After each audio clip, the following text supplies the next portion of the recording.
जो भी छात्र उत्तर प्रदेश में उप निरीक्षक एसआई भर्ती 2025 का इंतज़ार कर रहे थे, उनके लिए खुशखबरी है कि भर्ती का विज्ञापन जारी हो गया है। योग्यता क्या है, कुल पद कितने हैं, कितनी पोस्ट हैं और शारीरिक दक्षता क्या क्या मांगा है, परीक्षा पैटर्न, परीक्षा में क्या क्या आएगा और सिलेबस क्या है और कितने नंबर की परीक्षा होगी, उम्र में कितने साल की छूट मिलेगी और इससे संबंधित जानकारी आपको इस वीडियो में मिलेगी। तो वीडियो को अंत तक ज़रूर देखें। जैसा देख सकते हैं, उत्तर प्रदेश सरकार, उत्तर प्रदेश पुलिस भर्ती एवं प्रोन्नति बोर्ड 19C तुलसी गंगा कॉम्प्लेक्स विधानसभा मार्ग लखनऊ उत्तर प्रदेश। सूचना विज्ञप्ति, उप निरीक्षक नागरिक पुलिस एवं समकक्ष पदों पर सीधी भर्ती 2025 दिनांक 12 अगस्त को जारी किया गया है। इसमें आप देख सकते हैं, उत्तर प्रदेश पुलिस भर्ती एवं प्रोन्नति बोर्ड को मुख्यालय पुलिस महानिदेशक से निम्न पदों पर अधियाचन प्राप्त हुए हैं। उप निरीक्षक नागरिक पुलिस, पुलिस महिला, प्लाटून कमांडर पीएसी पुरुष, उप निरीक्षक सशस्त्र पुलिस पुरुष और प्लाटून कमांडर उप निरीक्षक विशेष सुरक्षा बल पुरुष और महिला बटालियन हेतु महिला उप निरीक्षक नागरिक पुलिस पीसी। उक्त पदों के लिए वेतन जो है 9,300 से लेकर 34,800, ग्रेड पे जो है 4,200 का है। बहुत अच्छी पोस्ट है। आवेदन आमंत्रित किए जाते हैं। तो पहला देख सकते हैं उप निरीक्षक नागरिक पुलिस पुरुष महिला के रिक्त पदों का श्रेणीवार विवरण। तो देखिए, जो एसआई का है पुरुष महिला के लिए पद कितने हैं। तो रिजर्व के लिए, अनारक्षित के लिए 1705, ईडब्ल्यूएस के लिए 422, ओबीसी के लिए 1143 और एससी अनुसूचित जाति के लिए 890, अनुसूचित जनजाति के लिए 82। टोटल जो पोस्ट है 4,242। इसके बाद आपका प्लाटून कमांडर पीएसी, उप निरीक्षक सशस्त्र पुलिस के रिक्त पदों का श्रेणीवार विवरण जो है, ये खाली जो ये पुलिस वाला जो भर्ती है, ये इसमें प्लाटून कमांडर के लिए जो है खाली पुरुष अप्लाई कर सकते हैं, मतलब मेल के लिए खाली। अनारक्षित के लिए जो है 56 पोस्ट है, ईडब्ल्यूएस के लिए 13, अन्य पिछड़ा वर्ग के लिए 36, अनुसूचित जाति के लिए 28 और अनुसूचित जनजाति के लिए 2। टोटल 135 पोस्ट है। इसके बाद आप प्लाटून कमांडर जो विशेष सुरक्षा बल के रिक्त पदों का विवरण है, इसमें अनारक्षित के लिए 25, ईडब्ल्यूएस के लिए 6, अन्य पिछड़ा वर्ग के लिए 16, अनुसूचित जाति के लिए 12 और अनुसूचित जनजाति के लिए 1। टोटल 60। महिला बटालियन केवल महिलाओं के लिए जो है उप निरीक्षक की जो पोस्ट है, उसके लिए देख सकते हैं, अनारक्षित के लिए 47, ईडब्ल्यूएस के लिए 10, अन्य पिछड़ा वर्ग के लिए 27, अनुसूचित जाति के लिए 21 और अनुसूचित जनजाति के लिए 1। टोटल 106 पोस्ट है। अच्छी पोस्ट है, आप लोग तैयारी बढ़िया से करें। अब इसमें आवेदन क्या समय सारणी है देख लीजिए। आवेदन करने की तिथि 12 अगस्त से और 11 सितंबर तक, और शुल्क जो जमा होगा 12 अगस्त से 11 सितंबर तक, और समायोजन की तिथि जो है 12 अगस्त से 13 सितंबर तक। आवेदन करने से पूर्व आपको ओटीआर करना होगा, तो ओटीआर आप लोग करवा लें। इसके बाद आपको पदों के लिए वरीयता देना है कि पहले पे आप किसको रखेंगे, और आप एक बार वरीयता क्रम दे देंगे तो उसको बाद में बदल नहीं सकते, इसलिए प्रेफरेंस आप लोग दे देंगे कि हमको किस में जाना है। इसके बाद आपको आवेदन शुल्क कितना है, सामान्य ईडब्ल्यूएस अन्य पिछड़ा वर्ग के लिए जो है 500, अनुसूचित जाति जनजाति के लिए 400, और राष्ट्रीयता ये तो आपको पता है क्या क्या योग्यता है। शैक्षिक अर्हता जो योग्यता है, क्या क्या आपको पास होना चाहिए। तो भारत में विधि द्वारा स्थापित किसी भी विश्वविद्यालय से स्नातक उपाधि या सरकार द्वारा मान्यता प्राप्त उसके समकक्ष कोई अर्हता। तो ये तो आपको जितने भी लोग बीए पास हैं या बीएससी किए हैं या ग्रेजुएशन किए हैं वो भर सकते हैं। आवेदन करते समय अभ्यर्थी को अपेक्षित शैक्षिक अर्हता धारित करनी चाहिए। उसकी अंक तालिका प्रमाण पत्र तत्समय उसके पास उपलब्ध होने चाहिए। अपीयरिंग वाले जो लड़के हैं वो फॉर्म नहीं भर सकते हैं। तो इसलिए आप लोग ध्यान रखें कि जो लोग पास हो चुके हैं 12 अगस्त से पहले वही फॉर्म भरेंगे, कोई और नहीं भरेगा। और जिसको कंप्यूटर ओ में जो प्रमाण पत्र प्राप्त किया होगा DIOSC से, तो उसको वरीयता दी जाएगी। 2 वर्ष की सेना में सेवा किया होगा उसको, और NCC का भी प्रमाण पत्र होगा, तो उसको जो है पहले लिया जाएगा।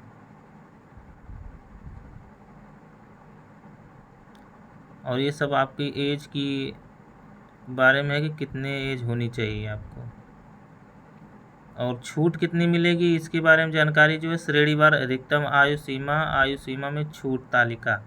सामान्य श्रेणी को 3 वर्ष की छूट है, और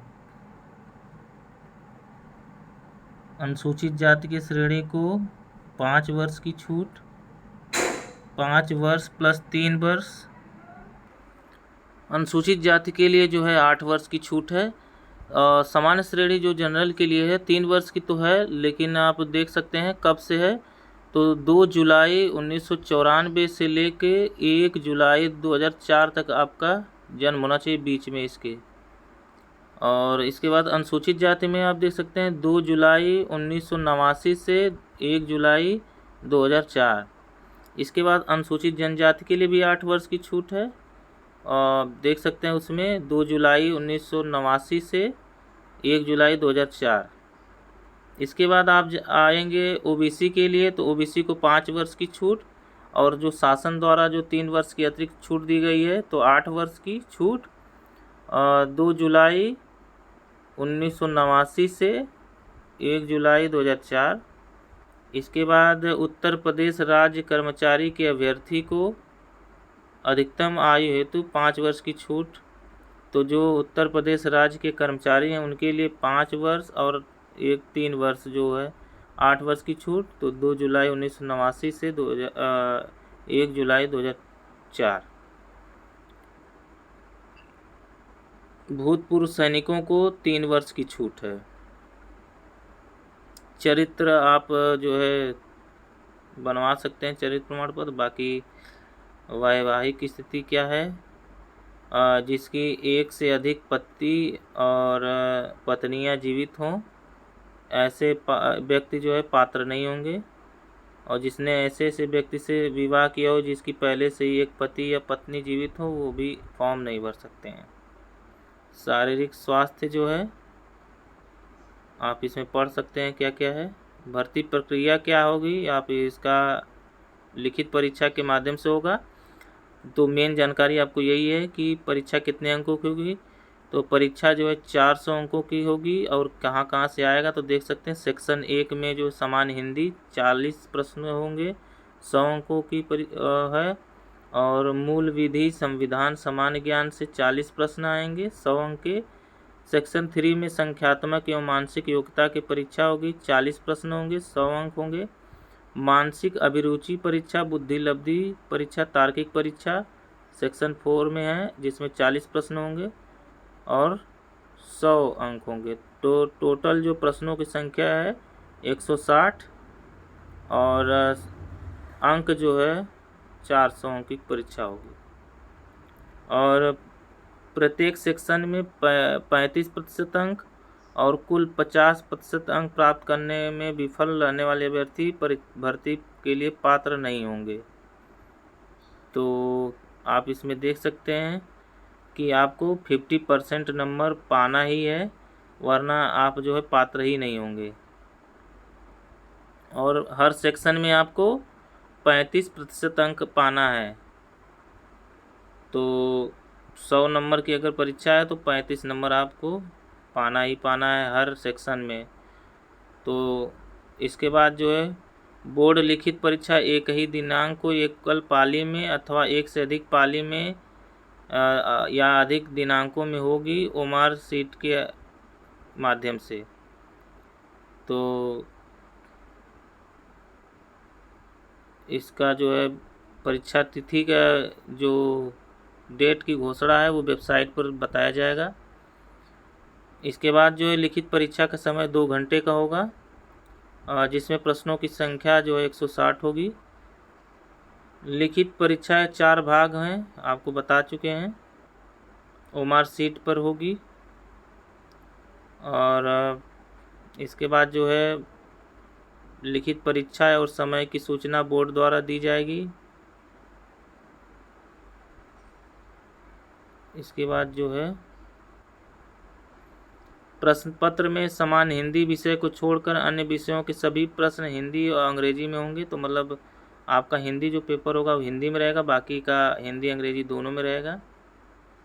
अभिलेखों की समीक्षा कैसे होगी, और इसके बाद जो है शारीरिक मानक परीक्षण। तो ये जो आपको मेन जानकारी है कि पुरुष अभ्यर्थियों के लिए न्यूनतम शारीरिक मानक क्या है।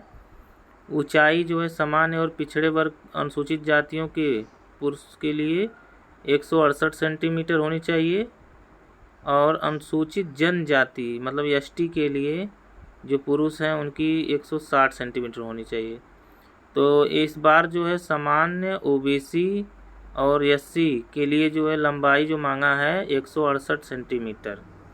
सीना कितना होना चाहिए, तो सामान्य मतलब जनरल और ओबीसी और एससी के लिए जो है 79 सेंटीमीटर बिना फुलाने पर, और कम से कम 84 सेंटीमीटर फुलाने पर।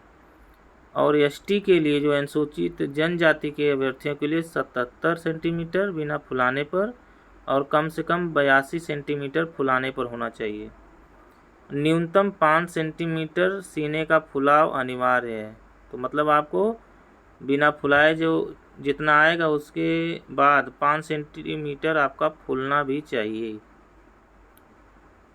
महिला अभ्यर्थियों के लिए क्या है कि ऊंचाई जो है जनरल ओबीसी और एससी के लिए 152 सेंटीमीटर होनी चाहिए, और एसटी अनुसूचित जनजाति की महिलाओं के लिए 147 सेंटीमीटर होनी चाहिए। और महिला अभ्यर्थियों के लिए न्यूनतम 40 किलोग्राम का वजन होना चाहिए। इससे कम का अगर आप 39 किलो हैं या 25-30 किलो के हैं तो आप जो है इसमें भाग नहीं ले सकेंगे। मतलब आप शारीरिक दक्षता में पास नहीं होंगी, परीक्षा तो दे सकते हैं। इसके बाद शारीरिक दक्षता में एक चीज़ है कि पुरुष के लिए 4.8 किलोमीटर की दौड़ जो है 28 मिनट में पूरी करनी होगी, और महिलाओं को जो है 2.4 किलोमीटर की दौड़ 16 मिनट में पूरी करनी होगी। अगर आप पूरी नहीं करेंगे तो भर्ती से बाहर हो जाएंगे। इसके बाद जो है इसमें कई चीज़ें लिखा है, आप पढ़ सकते हैं। कोई भी नशीला पदार्थ या कुछ भी खा करके आप उसमें शारीरिक दक्षता में भाग नहीं लेंगे। हाँ, चयन और अंतिम योग्यता सूची क्या है कि शारीरिक दक्षता परीक्षा में सफल पाए गए अभ्यर्थियों में से बोर्ड लिखित परीक्षा में प्राप्त अंकों के आधार पर आरक्षण नीति के दृष्टिगत बोर्ड रिक्तियों के सापेक्ष प्रत्येक श्रेणी के अभ्यर्थियों की श्रेष्ठता के क्रम में के अनुसार चयन सूची तैयार करेगा। शारीरिक दक्षता में जो सफल होगा उसका जो है लिखित परीक्षा में अंक के आधार पर मेरिट होगी, सूची तैयार होगी। इसके बाद उसकी चिकित्सा परीक्षा होगी, और बोर्ड द्वारा कोई प्रतीक्षा सूची तैयार नहीं की जाएगी। मतलब आप लोग इस इंतजार में रहिएगा, वेटिंग लिस्ट नहीं आने वाला है।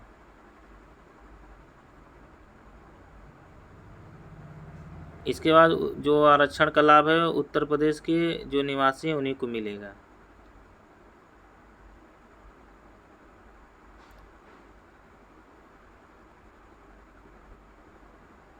और जो है EWS के लिए 10% का आरक्षण मिलेगा, और इसके बाद अनुसूचित जाति के लिए 21%, और अनुसूचित जनजाति के लिए 2%, और OBC के लिए 27%, और आर्थिक रूप से कमज़ोर EWS के लिए 10% आरक्षण, और स्वतंत्रता सेनानी के लिए 2%, भूतपूर्व सैनिक के लिए 5%, महिलाओं के लिए 20% आरक्षण मिलेगा। इसके बाद जो आपको जानकारी चाहिए इसमें, वो आप इसमें से स्क्रीनशॉट लेके देख सकते हैं। इसके बाद जो आपका काम लायक है वो है सिलेबस क्या है। OTR से आपको आवेदन करना है, ये तो सबको पता है। फ़ोटो जो है आपको खिंचवा लेनी है, साइन, और पदों की वरीयता आपको जो भी आपको सही लगे, उप निरीक्षक नागरिक पुलिस, प्लाटून कमांडर PAC, और प्लाटून कमांडर विशेष सुरक्षा बल में जो आपको अच्छी पोस्ट लगती हो पहले उसको चूज करिएगा, फिर दूसरे नंबर पे दूसरे को रखिएगा, तीसरे पे।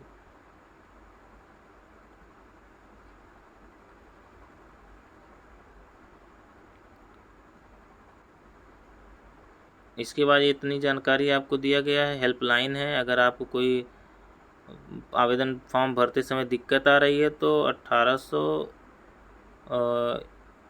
9110 और 005 मतलब 180091100005 पर आप कॉल करके पूछ सकते हैं।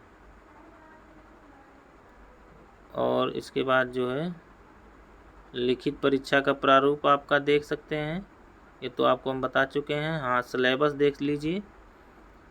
सिलेबस में समान हिंदी में क्या क्या पूछा जाएगा, तो समान हिंदी में हिंदी और अन्य भारतीय भाषाएं, हिंदी व्याकरण का मौलिक ज्ञान, हिंदी वर्णमाला, तद्भव, तत्सम, पर्यायवाची, विलोम, अनेकार्थक, वाक्यांशों के लिए स्थान पर एक शब्द, समरूपी भिन्नार्थमक शब्द, अशुद्ध वाक्यों को शुद्ध करना, लिंग, वचन, कारक, सर्वनाम, विशेषण, क्रिया।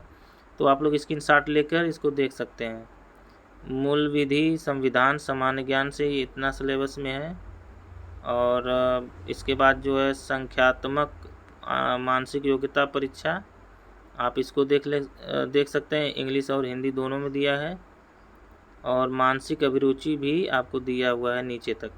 तो आप लोग स्क्रीनशॉट ले लें और इसको अपने सिलेबस को ध्यान में रखते हुए पढ़ाई करेंगे।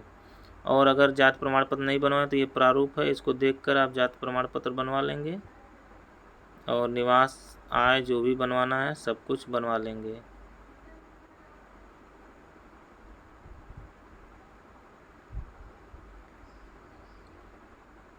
तो ये है आपका